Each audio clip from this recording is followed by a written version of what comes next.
Have you ever noticed you're in this phase, not searching, not debating, just quietly living as yourself? If so, share your story below. We're always ready to listen.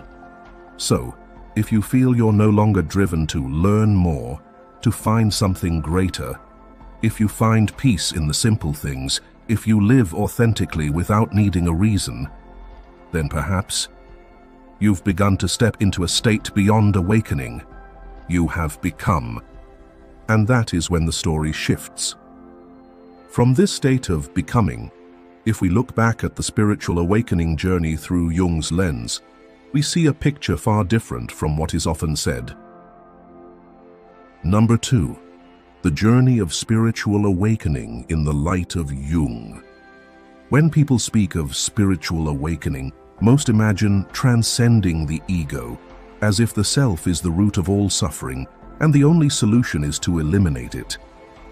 But Carl Jung had a different, more profound and sharper perspective. He did not believe the ego was the enemy. On the contrary, he saw it as a necessary step in psychological development. The ego is not a chain, it is a vessel where consciousness begins to take shape. The issue is not whether you have an ego, but whether your ego is wise enough to recognize that it is not everything. Pause for a moment and ask yourself, if you stripped away all labels, roles, and stories you tell about yourself, what remains? In Jung's view, awakening is not about annihilating the ego, but expanding it enough to realize it is only a part of the soul's greater structure. You don't awaken to vanish, but to be more deeply, broadly present, and, crucially, to understand you are not the center of the universe. This is a psychological turning point many miss because they think awakening is a purely radiant state, when in reality, it begins with accepting a difficult truth. You are not fully in control of yourself. The ego in Jung's framework is merely the tip of the iceberg. Beneath it lies the personal unconscious, buried memories, suppressed emotions, unacknowledged pain. Deeper still is the collective unconscious, the realm of universal psychological archetypes shared by all humanity, regardless of culture or era. When you begin to awaken, you open the door to reconnect with the submerged parts of yourself, the unconscious. You don't leave the ego behind. You allow it to see the rest of you it once dared not face. Picture the ego as an island in a vast ocean. Most people live their lives on this island, never imagining anything beyond the land. They believe the horizon is the end, that what their eyes see is all there is. But during awakening, you don't abandon the island. You start looking into the water, seeing strange creatures swimming beneath the waves, feeling the unfathomable depths below. At first it's fear, then curiosity.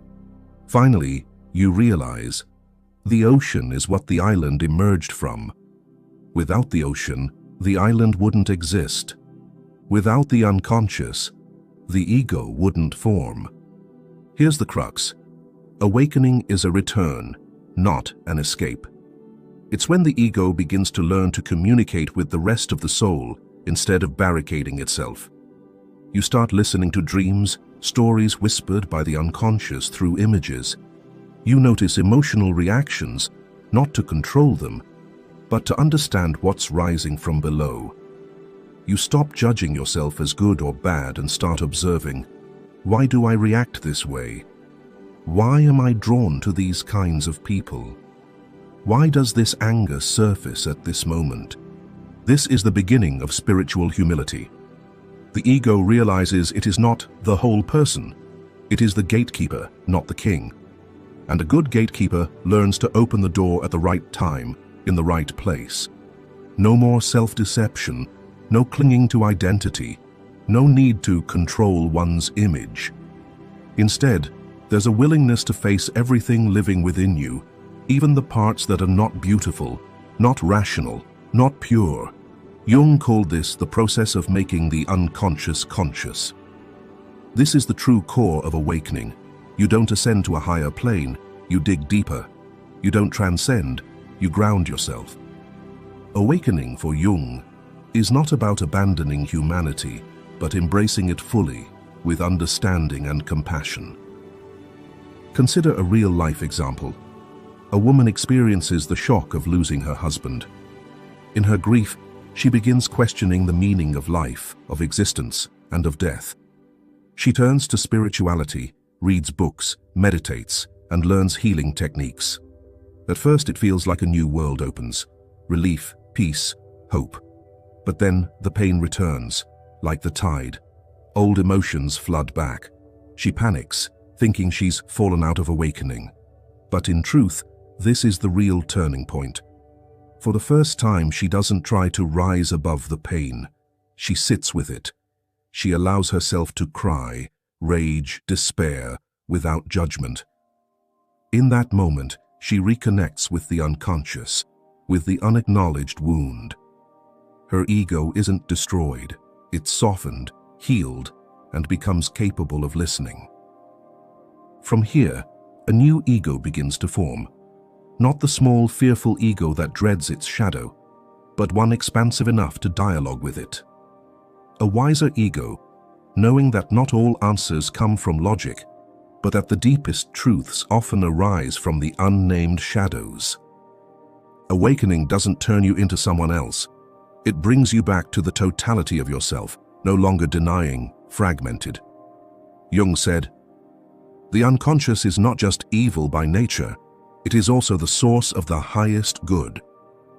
What you fear in the unconscious, if acknowledged, can become creative energy, sharp intuition, extraordinary courage. In short, awakening is not a journey to abandon the ego. It is a homecoming where the ego learns to stand humbly within a larger, deeper, more mysterious being. When you accept the unconscious not as an enemy, but as a companion, you see that truth lies not only in light, but in how you step into darkness without losing yourself. But crossing that threshold doesn't lead to absolute peace. It opens into a vibrant universe of archetypal images, ancient figures existing since before humanity learned to write, the actors of the psyche Jung called archetypes. From here, the journey of awakening is no longer just about meditating or finding peace, but becomes an inner adventure where you are the protagonist, a hero's journey in the truest Jungian sense. In Jung's theory, archetypes are not imagined characters, but innate psychological patterns residing in the collective unconscious of all humanity. They are templates the mind uses to perceive, react to, and interpret the world. An archetype might take the form of the hero, yearning to fight and overcome challenges, the mother, the source of nurturing and protection, the trickster, the shadow that destroys to rebuild, the wise old man, the guiding voice, or the divine child, the pure, primal creativity. These archetypes don't exist in isolation.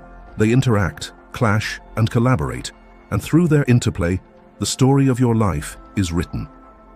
Awakening, in Jung's view, is when you begin to recognize these archetypes operating within you and those around you. Each archetype appears not by chance, but because you're at a specific stage of your inner journey. When facing a great challenge, the hero archetype rises, giving you the strength to move forward. When trust shatters, the trickster emerges, not to destroy you, but to tear down outdated illusions. When you're exhausted, the mother appears, perhaps through a friend, a book, or a moment when you hold yourself. Jung saw this entire process as a hero's journey, but not one outward into the world, like in Greek myths or Hollywood films. This is an inward journey, where both enemies and allies are parts of you. Like Theseus entering the labyrinth to face the Minotaur, you must step into the maze of your psyche to confront the shadow, the part you've disowned. And when you integrate the shadow, the reward is not gold or treasure, but inner wholeness. Jung emphasized, no single archetype is you, nor is it not you. They are like roles you must play to complete the film of your life. The problem arises when you fully identify with one archetype and forget it's just a role. For example, over-identifying with the hero can trap you in endless battles, even when there's nothing left to fight.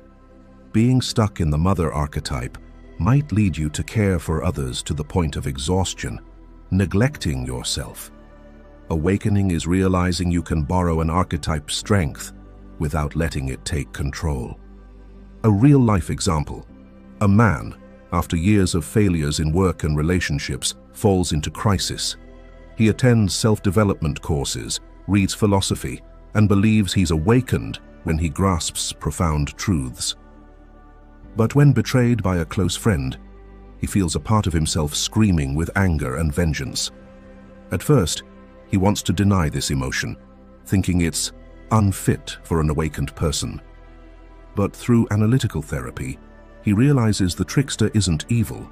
It's an archetype helping him dismantle false beliefs about people and build boundaries. By accepting and dialoguing with this archetype, he doesn't become vengeful, but grows stronger and wiser in relationships. The journey of archetypes isn't a one-time event. They return, each time in a new context, with a new lesson. And each time, the self, the central whole core of the soul, moves closer to integration. This is the ultimate destination Jung called individuation, when all parts of you, light and shadow, reason and instinct, masculine and feminine, child and elder, stand in a circle, no longer at war, but in harmony. Imagine a symphony orchestra. Each archetype is an instrument: the gentle violin, the fierce drum, the majestic brass. If you listen to only one, the music is flat. If each plays its tune, it's chaos. But when you, as the conductor, learn to listen, guide, and blend them all, your symphony resonates fully. This is when the self emerges, not as the sound of a single archetype, but as their harmony. This is perhaps what makes Jung's awakening journey so distinct from many people's conceptions. It's not about eliminating any part of yourself, but learning to live with all of them, letting each be expressed at the right time, in the right way. This hero's journey doesn't end with you becoming a saint detached from the world, but a whole human, present in this life, able to fight, to love, to cry, to laugh, to step into darkness.